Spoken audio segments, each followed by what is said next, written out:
Hello friends, स्वागत है आपका नौकरी मार्ट में। आज हम एक बहुत ही ज़्यादा अच्छी वैकेंसी के बारे में बात करेंगे। ये नई वैकेंसी जो है वो आई है हिंदुस्तान उर्वरक एंड रसायन लिमिटेड में। इसमें जो रिक्रूटमेंट है वो नॉन एग्जीक्यूटिव पोस्ट के लिए है। वीडियो स्टार्ट करें उससे पहले आप चैनल को सब्सक्राइब कर दीजिए जिन्होंने भी चैनल को सब्सक्राइब नहीं किया है या जो चैनल पर नए हैं, और बेल आइकन को प्रेस कर दीजिए ताकि हर सरकारी नौकरी की अपडेट हम पहुँचाएँगे आप तक और आपसे कोई भी वैकेंसी मिस ना हो। तो अब आगे देख लेते हैं। तो ये जो वैकेंसी है वो आपकी हिंदुस्तान उर्वरक एंड रसायन लिमिटेड में है, नॉन एग्जीक्यूटिव पोस्ट के लिए वैकेंसी है।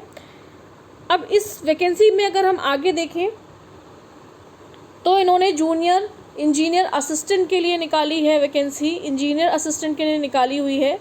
यहाँ पर आपको यूनिट देखने के लिए मिल जाएगी, जैसे ये वैकेंसी अमोनिया में है, ये वैकेंसी यूरिया में है। इसके अलावा आपके ऑफिस में भी वैकेंसी है, यूरिया प्रोडक्ट हैंडलिंग में भी है, मैकेनिकल में भी है, तो काफ़ी सारी पोस्ट है।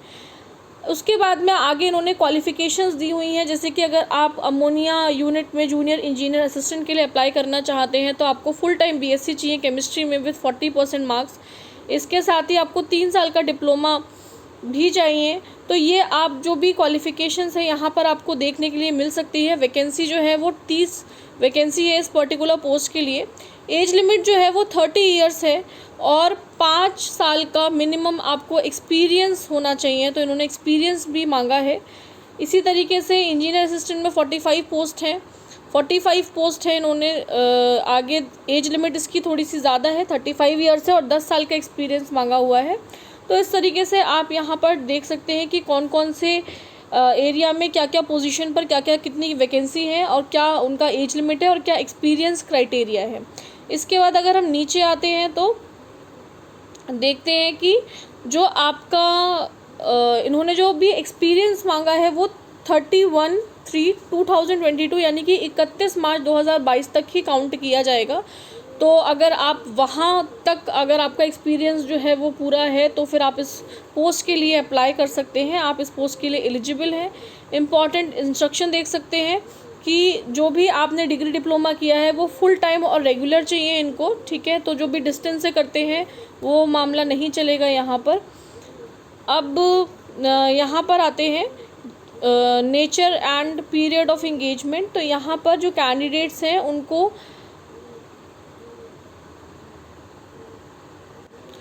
इस जॉब में पोस्टिंग के बाद में 1 साल के लिए प्रोविज़न पीरियड उनको कंप्लीट करना पड़ेगा। फिर प्रोविज़न पीरियड कंप्लीट करने के बाद में आपका कोई ट्रेनिंग होगा और ट्रेनिंग के बाद में फिर आपको एक एग्ज़ाम देना पड़ेगा जो कि क्वालिफ़ाई करना पड़ेगा, और उसके बाद आपकी जो पोस्ट है वो परमानेंट हो जाएगी, मतलब आपका जो जॉब है वो परमानेंट हो जाएगा।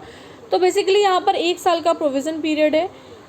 अब बात कर लेते हैं सैलरी की, जो कि एक जॉब के लिए बहुत ही ज़्यादा इम्पॉर्टेंट पार्ट होता है।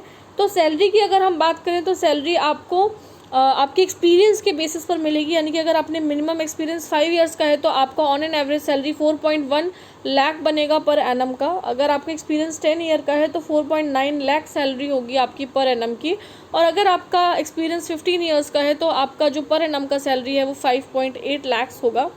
इसके अलावा आपको पीएफ और ग्रेच्युटी जो है वो सीटीसी के अबव दी जाएगी, यानी कि वो इसके ऊपर मिलेगी। अब बात कर लेते हैं सिलेक्शन प्रोसीजर की। तो सिलेक्शन प्रोसीजर के लिए आपका सीबीटी होगा, यानी कि कंप्यूटर बेस्ड टेस्ट होगा। कंप्यूटर बेस्ड टेस्ट में जो आपकी क्वेश्चंस है वो ऑब्जेक्टिव टाइप आएंगे, ठीक है। एडमिट कार्ड जो है वो एग्जामिनेशन से आपका पहले ही इशू किया जाएगा। अब इसमें एक इनकी कंडीशन है कि जो एग्ज़ाम है वो ओनली दिल्ली में होगा, ठीक है। तो आपको पेपर देने के लिए दिल्ली में जाना पड़ेगा, केवल एक ही सेंटर है। इसके अलावा आपके जो एडमिट कार्ड हैं वो सेंड बाय पोस्ट, यानी कि पोस्ट से सेंड नहीं किए जाएंगे। आपको इनकी वेबसाइट पे जा कर के क्या करना पड़ेगा, वहाँ से डाउनलोड करना पड़ेगा। और जिस किसी को भी इस जॉब का नोटिफिकेशन देखना है तो वो भी इनकी वेबसाइट पे जा कर के चेक कर सकते हैं, आपको वहाँ पर नोटिफिकेशन देखने के लिए मिल जाएगा, ठीक है। तो ये जो लाइन है कि the computer based test will be conducted at any one of the centre in Delhi. तो यानी कि जो आपका सीबीटी है वो ओनली दिल्ली में ही होगा, तो आपको वहाँ जा करके एग्ज़ाम देना रहेगा। एग्ज़ाम आपका 2 घंटे का होगा, जिसमें आपके 100 क्वेश्चंस आएंगे, यानी कि 100 एमसीक्यूज़ आएंगे। हर क्वेश्चन 1 मार्क्स का होगा, ठीक है। तो इसमें आपका क्वेश्चन क्या क्या आएंगे वो देख लेते हैं। क्वेश्चन आपके जो सब्जेक्ट नॉलेज है वो आएगी 40 मार्क्स की, जनरल इंग्लिश आएगी 10 मार्क्स की, क्वांटिटेटिव एप्टीट्यूड आएगा 10 मार्क्स का। इसके अलावा लॉजिकल रीजनिंग जो है वो आएगी 10 मार्क्स की, जनरल नॉलेज अवेयरनेस आपका 10 मार्क्स का, ठीक है। तो ये मिल करके आपका 80% का वेटेज कैरी करते हैं। इसके अलावा जो ये तो आपका सेक्शन 1 हो गया, इसके अलावा एक सेक्शन 2 भी होगा जहाँ पर ट्रेड टेस्ट लिया जाएगा 20 मार्क्स का, यानी कि जो भी आपका जिस भी यूनिट में आप जाना चाहते हो तो वहाँ पर जो भी आपका सब्जेक्ट रिक्वायर्ड है उस अकॉर्डिंग ये टेस्ट होगा।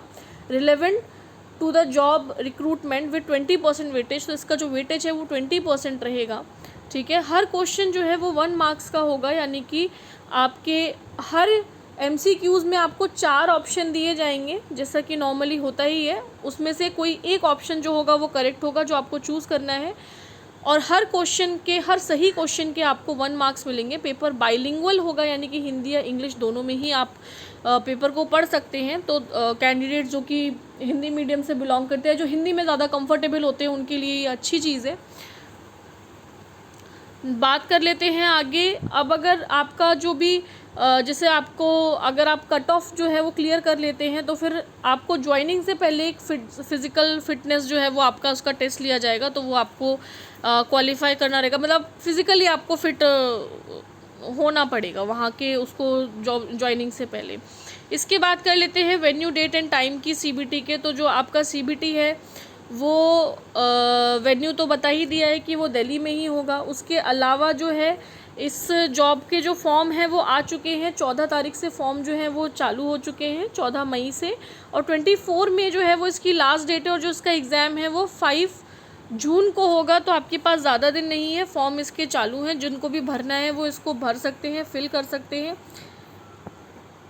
और ये है आपका cut off date for calculating age, तो आपका 3 मई 2022, और cut off date for calculating experience तो वो भी 31/3/2022 है, यानी कि आप जिस भी पर्टिकुलर पोस्ट के लिए फॉर्म फिल करना चाहते हैं आपकी एज 31 मार्च से काउंट की जाएगी, 31 मार्च तक काउंट की जाएगी, और आपका एक्सपीरियंस भी 31 मार्च तक का ही काउंट किया जाएगा। तो ओवरऑल अच्छी वैकेंसी है, जिनको भी ये वैकेंसी में जो लोग भी इंटरेस्टेड हैं वो जाकर के वेबसाइट पे फॉर्म चेक कर सकते हैं। नॉन एग्जीक्यूटिव पोस्ट की वैकेंसी है, अच्छा पे स्केल है। एक इम्पॉर्टेंट चीज़ रह गई थी कि आपको अगर जब आप अपना CBT देंगे तो आपका जो रिज़ल्ट होगा उसमें आपको इसको क्वालिफाई करने के लिए मिनिमम 50% मार्क्स आपको चाहिए ही चाहिए, यानी कि 100 है तो आपको 50 मार्क्स तो चाहिए, तब आपका ये पेपर क्वालिफाई होगा। इसके अलावा जो कट ऑफ है उसके बेसिस पर मेरिट बनेगी, तो मेरिट बनने के बाद में जो कैंडिडेट्स हैं उनको सिलेक्ट किया जाएगा। उसके बाद में जिस भी पर्टिकुलर पोस्ट के लिए उन्होंने अप्लाई किया है फिर उनका एक्सपीरियंस देखा जाएगा, तो उसके बाद में फिर फाइनल लिस्ट जो है वो जारी की जाएगी, और ज्वाइनिंग से पहले आपको एक फ़िज़िकल टेस्ट भी देना रहेगा। तो ये पूरा इसका रिक्रूटमेंट था। इस नोटिफिकेशन को मैंने नीचे डिस्क्रिप्शन बॉक्स में ऐड कर दिया है, तो जो भी इस नोटिफिकेशन को और अच्छे से पढ़ना चाहता है वो वहाँ से इसको देख सकता है। बाकी आप इसकी वेबसाइट पे जाकर के भी चेक कर सकते हो। और फॉर्म इसके आ चुके हैं तो उसको आप फिल कर दीजिएगा। लास्ट डेट इसकी 24 मई है, तो बहुत ज़्यादा टाइम नहीं है। 5 जून को इसका एग्ज़ाम है, ठीक है। और बाकी अगर किसी ने भी अभी तक इस चैनल को सब्सक्राइब नहीं किया है तो चैनल को सब्सक्राइब करके बेल आइकन ज़रूर प्रेस कर दीजिएगा, ताकि आपको हर वीडियो का नोटिफिकेशन मिलता रहे। हर वीडियो इसी तरीके से इम्पॉर्टेंट होगी, जेन्युइन होगी, कोई भी फेक न्यूज़ हमारे चैनल पे आपको नहीं मिलेगी। अगर आप जॉब पाना चाहते हैं तो आपको हर एक जॉब का नोटिफिकेशन हमारे चैनल पे मिलता रहेगा। अब मिलेंगे हम नेक्स्ट वीडियो में, तब तक के लिए अपना ध्यान रखिए और सुरक्षित रहिए।